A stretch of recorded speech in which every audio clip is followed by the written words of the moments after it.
Hey, Davies High School. How's everybody doing out there? Hope you're safe and healthy and that you're doing well. We certainly miss you here um, in these times of uncertainty. But I wanted to take a quick little minute of your time here and just answer some questions. And, been thinking a lot about the past few weeks here. And I came across this quote that says, disconnecting from change doesn't recover the past, but it loses the future. And that's so true. I'm super optimistic that many great things are going to come out of this situation educationally. I'm fully aware that there's going to be many students and families struggle with this educational transition to this online. But one thing I am confident is that our education system will never be the same in the future. I have been in conversation with teachers these past couple of weeks, and there are so many great things that are happening, and so many great things I'm quite confident that are going to come about this. So I put together this presentation just to answer a few questions, and hopefully after uh, this slideshow that most or if not all of your questions will be answered as we prepare for this Wednesday. So these are what I would consider our top 10 questions that I've heard over the course of the last couple of weeks or have been working on, and so we'll just give them to you here. So uh, first of all, is when does this e-learning school begin? And the answer is Wednesday. So Wednesday, April 1st at 8:30 a.m. Fargo Public Schools will begin their e-learning virtual school. All students who are able need to have a fully charged PLD up and ready to rock and roll beginning Wednesday. And with that, period one will begin at 8:30. So what does this necessarily look like? Let's talk a little bit about this. So at 8:30 on Wednesday, let me go back here, sorry. On 8:30 on Wednesday, period one will begin. We are going to do our odds on Mondays and Wednesdays, and Tuesdays and Thursdays will be the evens. So this is the schedule that you can refer to for the indefinite period of time that we are online. So students who do not have a period in this schedule do not need to report online virtually. Study halls are in that same camp. So that's what the schedule looks like. We've talked about in a previous email and presentation about those office hours. Those teachers will be available for students for individual help, and then PLCs on Fridays. That's when really we've designated that time on Fridays for our teachers to work together collaboratively and prepare lessons for that next week. A question that even my own son asks, and many families are asking, is attendance required? The short answer is yes. Students should make every effort to attend all virtual sessions. Every school district in the state of North Dakota that submitted this virtual learning plan that maybe you've heard about was required to submit a way that they would measure student attendance. And so for us, we decided at Fargo Public Schools, students are going to self-report their attendance via a Google form in each of their classes. Teachers will then, once they get that Google form submitted back to them, they will then record back into the PowerSchool system just as they did on a normal school day. Each school will be monitoring attendance and will follow up with families and students who do not report their attendance as present in that Google form. So students, it's super important that you fill out your attendance with that Google form that you will find a link in each of your teachers' EduCal lesson plans. Students who are unable to attend these live Zoom sessions should be in direct communication with their teachers. So the teacher will then mark that accordingly and document that in their records and then accurately reflect your attendance. That's if you've been in touch with your teacher students. This is just a quick look at what that Zoom session or that Google form, I should say, is going to look like. That link will pull you to this screen. Students, you'll fill in your name, you'll fill in your last name, you'll put in your class period if it's a period 2, 3, or whatever that looks like. You'll click submit, and then you'll click what week we're talking about. And then at the end of every one of these, there'll be this little exit slip. And quite honestly, this is really vital for your teachers. It'll just be a brief description of what you worked on and what you accomplished during that time. It'll be imperative that students do this online attendance slip and that exit slip for those teachers that are going to be requiring that. When we talk about the state virtual plan that was approved, the student attendance was one, but definitely this participation. And so that attendance we've talked a little bit about is that Google form. And then what is student participation? That's going to be a variety of ways that we're going to measure student attendance and participation. The attendance obviously is through that Google form, but the participation could look differently in so many different classes. It could be an exit slip, like we talked about on that previous screen. A teacher might give you a formative assessment. Your participation might be recorded, how you do during those live Zoom sessions. There could be an online assessment provided for the teacher. Other ways that the teacher might collect that participation could be through an email or maybe a submission of your paper, maybe some back and forth messaging and Google Chat hangout rooms. But this is definitely not an all-inclusive list, but it's super important that students know that there'll be one or two things that we'll be measuring, is your attendance and your participation. Number 4 here is, how will the content or curriculum be delivered? Earlier last week, I gave you just a quick highlight of a couple of those items, and obviously we talked a little bit about those synchronous live Zoom sessions. We've encouraged every teacher, so every class period will begin with a teacher made available to all students via Zoom. So if you have that 8:30 class on Wednesday, or you have that 10:30 class on Thursday, wherever you're at in your schedule, students, you should Zoom in live for those students that are able to just get that teacher's update. Some teachers might teach a live lesson during that Zoom session. Perhaps they will just give you a quick check-in opportunity, a quick hello, everybody, how's it going? Here's what today's work looks like. And then after a 5-10-minute Zoom session, students will be then sent away to work on their work at home. Perhaps it might be as little as just a 1 or a 2-minute check-in. But every teacher will start their sessions at the beginning.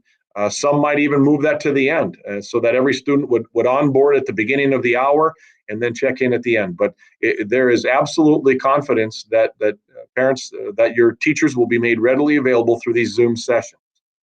Instructional videos would be posted online for students, perhaps, and that would be that asynchronous way. We've talked about, synchronous and asynchronous, that live interaction between teacher and student, or asynchronous. Maybe it's recorded. Maybe there's a website that they're sending you to. Maybe there's additional work that students will need to take into place. We've talked about those Google Classrooms. Our teachers that use Google Classrooms, it's a virtual platform where students will check in and where a lot of their work will be handed in and submitted. And some use Moodle. But in either case, there are many different platforms that students will be receiving their work from their teachers. Everything will begin from that student's PowerSchool login screen. The student will log into PowerSchool, they'll go to EduCal, and then from that EduCal platform, it will absolutely springboard from there. Had a lot of questions on what this live Zoom session is all about. Well, if you're a parent that would like to know more about Zoom, I've included a link here in this presentation. And most classrooms, even at the elementary level, at the middle school level, will be using Zoom as its live meeting platform for student learning. Please click on the link if you're interested to find out more. Here's a copy of what that EduCal planner would look like. Parents, if you've never seen it, I've just snipped this from our chemistry teacher. This is one that looked what was on that lesson plan back in February of this past year. So this is a day-by-day setup of what that teacher would be asking that student to do. And then parents who want to take a little bit more active role. I know many of you parents are at home with your kids, and I've fielded many questions about how can I be more supportive in holding my kid accountable so he's not sleeping in, or I know exactly what's to be asked and required of him. Here's an absolute way that you can do that, and those teachers will be putting all of their lesson plans on EduCal for each and every class that your child is in. Number 5 is, how does this online learning work in elective classes? Well, I will be the first to admit that's a great question. Learning is not designed for it to fit completely online or in this box, but unfortunately in today's day and age where we're at in this pandemic quarantine is that we have to fit everything into a box. And so, just think about a woods class or a music class or phy ed or fax and so on. The list goes on and on and on. This is where the creativity, I will tell you, and the collaboration of our teachers has been extremely shining through.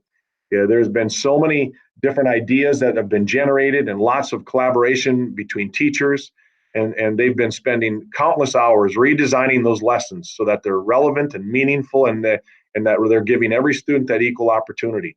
And we just would ask all of our parents and our students just to be patient, offer a little grace, and just try to help to see a much bigger picture amongst all this chaos. But indeed, all of the elective classes, as well as our core classes, are moving to that online platform. The sixth question that we fielded quite a bit is, how is my child going to be receiving a grade? Well, that's another great question. And you'll see, again, a variety of ways that students will be assessed. They will be reported into PowerSchool. So parents, you can certainly keep up to date with the PowerSchool, and students, you as well, will know what your grade will look like in PowerSchool. Maybe that your child or you as a student will just know that your teacher will be assessing you according to how well you participate in Zoom. And it might be your attendance and what that looks like, the completion of these assignments and activities that teachers are asking you to do. Perhaps there might be a small formative assessment that the teacher is going to give you a grade on. Maybe there's a research project that you're going to have to go out and do some research and report back on. Maybe you'll have to be creative as a student and do some video presentations as well.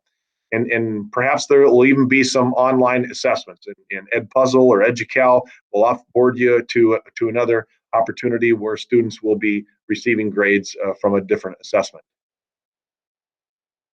This is obviously a concern for many of you out there. What if my child is struggling academically during this transition? Well, as I said earlier, I am super optimistic that our education system will never return to its original place as we knew it to be back in March the 13th. But I'm also aware that people are going to struggle. And I just would ask everybody, students, parents, you just have to be in strong communication with your teachers. We can't solve problems that we're not aware of, or we don't know if the student is struggling. And that'll always be the best place to start, is your teachers want to know how you're doing. And we all know these are uncharted waters that we're trying to navigate here.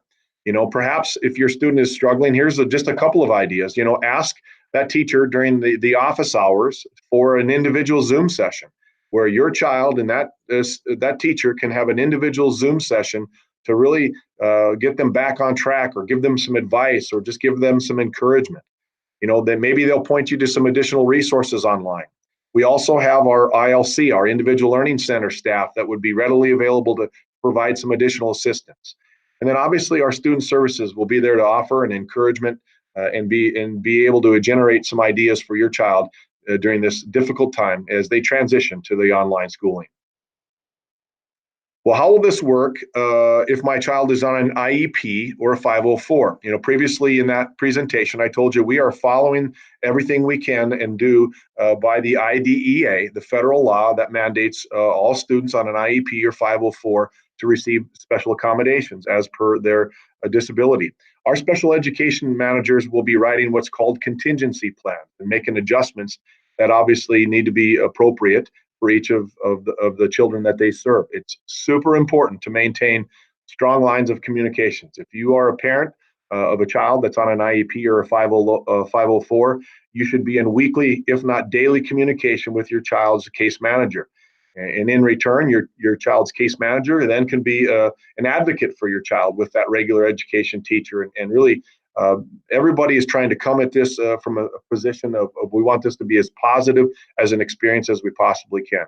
We are all in this together, and any questions or concerns can be addressed better on the front end versus the back end that any issue may arise. So let's try to take a proactive approach to this. Well, what if my child is experiencing PLD or technical difficulties?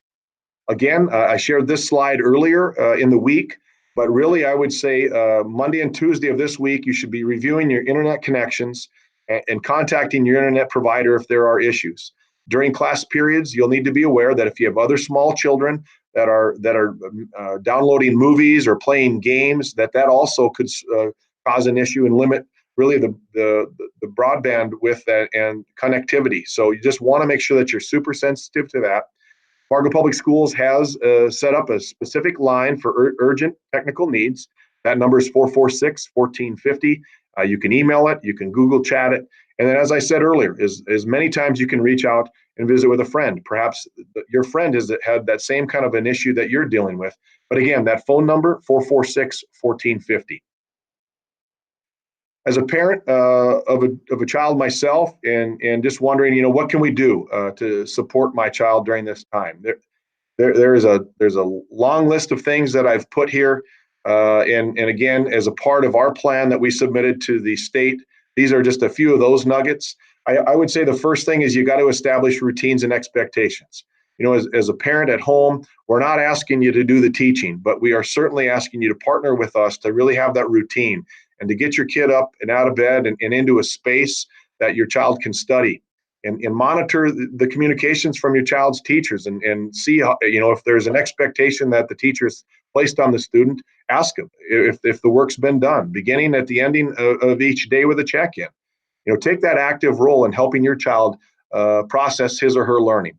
Again, we're not asking you to deliver the instruction. That's our teacher's responsibility, but it's super critical that you help support and partner with us at this time. Encourage physical activity. Get them outside and some exercise, and then back in during those 15-minute breaks. Monitor how much time your child's spending online, and the district will provide additional educational resources in the district mailing and on district websites. Keeping your child social, but really set rules around those social media interactions, and discuss communication preferences with your child's teacher. There will never be too much communication during this time between you as a parent and your child's teacher. Just wanted to add just a couple final last items here. Is students who still need to come pick up items from the school can certainly do that. Monday and Tuesday of this week will be open. Our school will be open. We just ask that you call 446-5606 and set up an appointment for those front doors. Reach out to your teachers. Give them a word of encouragement. Both parents and students. Our teachers have been working day and night to convert all of these lessons to an online format while managing their own personal situations at home. And that's just the grace and the patience that I was asking for. Many of our teachers are parents themselves, and will have small children at home. And in the midst of trying to deliver an education to your child, they'll be managing things at home as well too. And it's not going to be perfect. We know that. We'll certainly be reevaluating here in a couple of weeks and making adjustments accordingly. And just some final thoughts. We are in this together. You as a parent or a student, and us as a school, we're in this together. We must remain as positive as we possibly can. And you guys all know that laughter will always be the best medicine. There'll come a time, I promise you, that we'll be able to look back on this opportunity that we had. And again, I'm super optimistic that some amazing things are going to come out of this crazy situation. We must continue to follow the guidelines set forth by the CDC and those leading us along the way. Good social distancing and keeping your distance from others and washing your hands, and all of those things that we can certainly do to help stop the spread of the COVID-19. And always, it's super important that we communicate and we communicate and we communicate. So I hope that indeed this has been helpful for you. I hope that indeed you understand that we are doing our very best, and hope you are as well. And so signing off for now, and we'll talk to you soon. Again, hoping to see everybody there on Wednesday at 8:30 for that period 1 class online.